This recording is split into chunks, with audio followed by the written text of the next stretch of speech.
Good afternoon. It's 12:28 p.m. September 6th, Friday. This is Richard Pawson, and this is the climate portion of our report, video update that is. And let's take a look at the index that I've created over many years ago when I did some work for a startup weather exchange that didn't come to fruition, came close but didn't quite make it. And I kept some of the research of what we had accomplished back then. I had a specific goal of trying to show that you could not only create an index of weather, but you could actually trade it like a commodity, and we could even find cyclical patterns in weather. At any rate, this is a Chicago index. It's only the Chicago index, but it does a fairly good job of reflecting what's going on, at least for the central corn belt, so I think it's fairly important.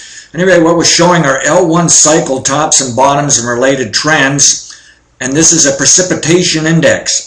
So when the index is trending down, it means precipitation is below normal. And when the index is trending up, it means precipitation is above normal. Now, we had a 3-year long-term cycle back in 2011, and basically it just moved to pretty much normal precipitation into 2012, and then below normal precipitation during 2012. And of course, we know what occurred then. We had the 2012 Corn Belt drought that really made the headline news, whereas the U.S. really was going through a drought 2011 and 2012. Anyway, we can see that precipitation recovered, at least for the Central Corn Belt and Chicago region, for most of this year, and then recently it's turned down and it's come down sharply, and we now know we have drought conditions, or at least modest drought conditions, that have returned to the Western Corn Belt, possibly Northern Plains, and perhaps even more extreme, and perhaps even in the Central Corn Belt region. Okay, the bottom line is an L1 cycle bottom is due now in the next 2 months, so it can continue to be below normal over the next 2 months for precipitation, but there is a chance for a little bit of a pop-up as well over the next few to several weeks or next few months. But I think that's all it would be, is a pop-up. It's just a correction of a larger downtrend, and I'm not convinced it's bottoming this month. I'm suspicious it's going to remain dry right into October and November. Then we get a little pop, and then it's going to remain dry well into next year. Now, this pattern that I'm tracing on now is probably a 3-year long-term cycle top to top. And then this is a bottom that goes back away. And the net result is it's time for another downswing of that 3-year cycle.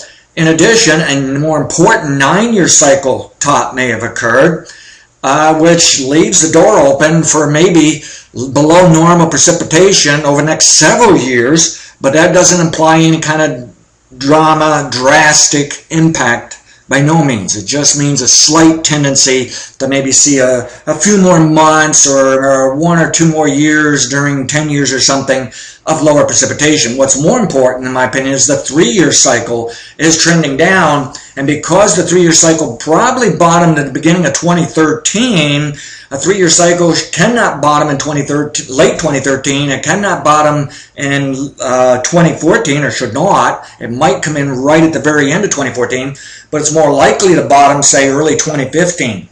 This sends a message that we may be below precipitation for that region well into next year, and makes me wonder what other kind of crop problems are we going to have next year, that even if we had a wet, cold spring like we saw this year, it could still return to dry yet again. So I don't think nature is done with this by no means in terms of complications and problems. We're going to see volatility. Even if we're wrong on below precipitation, maybe we'll have too much precipitation. It can be that insane, that volatile here for the next several years. Now, that last chart was weekly values, weekly data. This is a weekly chart of the temperature Chicago index, and as we could see, we've had an aggressive trend where that region finally caught up with the rest of the nation and the world on a global warming trend. And we can see it's hesitated, pulled back, it's stalled out. It's basically kind of normal to slightly above, but notice this recent turnaround going right into the end of August, and we already know it's been very hot for the beginning of September, so we know this chart's going to continue higher at least for the beginning of September. The best model forecast is that it will probably remain hotter than normal or I should say warmer than normal, all the way through September. Now that doesn't mean the worst won't occur at the beginning of September and then we start seeing cooling off, but statistically we're still going to see warmer than normal for the rest of the month. Now maybe there can still be a sudden shock where we get an early frost that just comes in out of nowhere and disappears. It just strikes and is gone, and then you return to warmer than normal. You cannot rule that out. At any rate, we can see we're still dealing with a little bit of easing off here, that the more aggressive above normal temps were in the last few years. It is time for temps to cool off. They may cool off for the rest of this decade, but when you look at larger 1,000-year cycles and even larger than that, global warming's lasting at least to the 2030s. It's probably going to become even more severe during the 2020s. It's just that something can calm down a bit later this decade. I don't really want to forecast an actual cooling off, something serious. It could occur,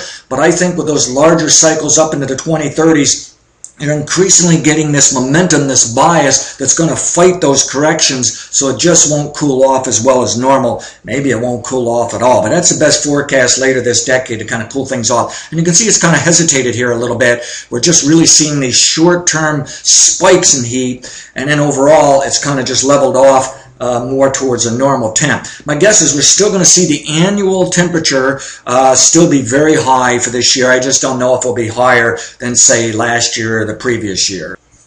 Okay, now this chart is basically an annual chart for just the summer months. We get this data out of the government, and it's just raw data. We're not trying to create an index with it, and we're doing our cycles analysis, and some of these cycles relate very well or are the same cycles. It was used by Raymond Wheeler, who did some very good research from 1920s all the way into the 1950s, and he made forecasts from 1950s all the way to now and even the next few decades. And by 1980, someone wrote a book about him and said he was 65 to 85% correct up to that point. And it wasn't just weather. He was forecasting the stock market in relation to weather and climate. He was forecasting economy, business, religion, politics, and whoever, I forget the name of the book, but he said it was basically 65 to 85% correct on all those forecasts. And he was basically saying global warming in the 2030s, 2040s, so that concurs with my own model analysis, my take, which is very similar to his probably. And it also suggests that he made a comment of like 2015, a little later, we would see some kind of easing back of that global warming. We may have already started to see a turn in temperatures, but what I'm concerned is even if things start cooling off right now and for the next several years, and it's just a cyclical correction of global warming, it's quite possible with the precipitation I just discussed that it's actually going to remain dry or drier for the next few years, even as we cool off on the temperature. So that should make an interesting scenario. At any rate, this is summer precipitation raw data for the central region, which is what the government calls it, and it's about the central Corn Belt and would include Chicago. We had forecast a decline due from 2008 to 2014 in precipitation to a 27-year cycle bottom, and we got it last year, the Grand Slam. But at the beginning of this year, we warned that even though that cycle is now probably turning up for precipitation, it doesn't have to move up much at all.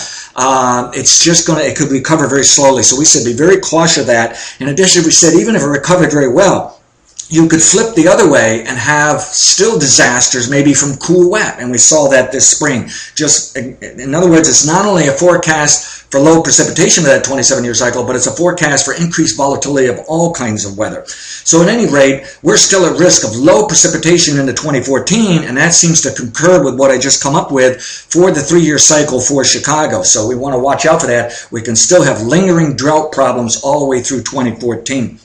Now, at the same time, it at least kind of concurs that we could possibly see some easing off of temperatures the next few to several years, but we could still see this lingering drier condition at least for a few years as well. Okay. Now this chart is also the central region, and it's the summer temperature months, and we were looking for a 9-year cycle top. This says the top was about 2010. We'll see what we get this year because it's due for a 3-year spike. So it was actually a little bit cooler. You can see we haven't updated this chart in a while. It came down into 2012. We're waiting to get the final data for the summer months. It probably did spike up for a 3-year cycle, but you can see there is that possibility of lower temperatures now, and perhaps for the remaining of the decade. But the point is, it may not come down much at all. Just because of these larger cycles, I say there's even cycles going up to 100,000 years that are basically saying global warming into the 2030s. Okay, this is U.S. summer precipitation, and you can see we got our collapse down into basically 2011 for the nation. So the Corn Belt was actually behind. It was 1 year later. It was really the southern U.S. that took the hit, and then the drought moved the following year, which would be last year, into the northern part, and that's really held back the 2012 precipitation. It couldn't bounce much at all, even though it probably bottomed for that 27-year cycle. And notice this little trend line I drew crossing some of these cycles, tops and bottoms, various types of cycles, and it came down to that level. It is time to improve precipitation later this decade. We're probably going to get some improved crops later this decade, but the point is the real serious improvement may not even occur to after 2014 or even after 2015, so that's kind of interesting. We're still vulnerable this year into next year for low precipitation. And finally, this is a U.S. summer temperature annual chart. And again, probably the same story, that it possibly peaked for 9-year and 27-year temps. And that's when we saw that combination of a peak of temps but a bottom for precipitation, we said that's quite possibly going to increase the odds of a drought. And we want to call it a 27-year hot drought cycle.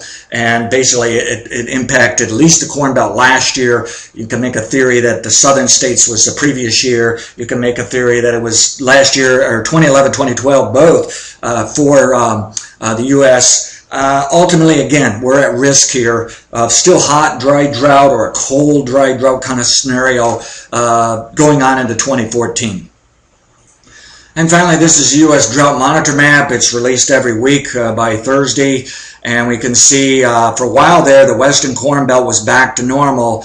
But now it is, you can see that it's spread from the southwest of the U.S., has expanded. And we do have drought conditions going into Iowa, down into Missouri. We have a little less lighter kind of drought conditions in the northern states above it, and certainly some dry conditions. And it's even worked over into a little bit of Indiana, and certainly is down into Illinois. And of course, it's been in the news lately of extremely hot temps here in the last couple of weeks, and it looks like it's going to extend into the following week, and that we are seeing some soybean crop damage. And we're speeding up the corn at least, but I think we're actually adding some damage to it as well. So that's our monthly update. Basically, China follows the same cycles as we have for the U.S., and those cycles can strike or turn at the same time, same year as the U.S. Brazil actually follows the same cycles, but they can be off by a few years compared to the U.S., and obviously different times of the year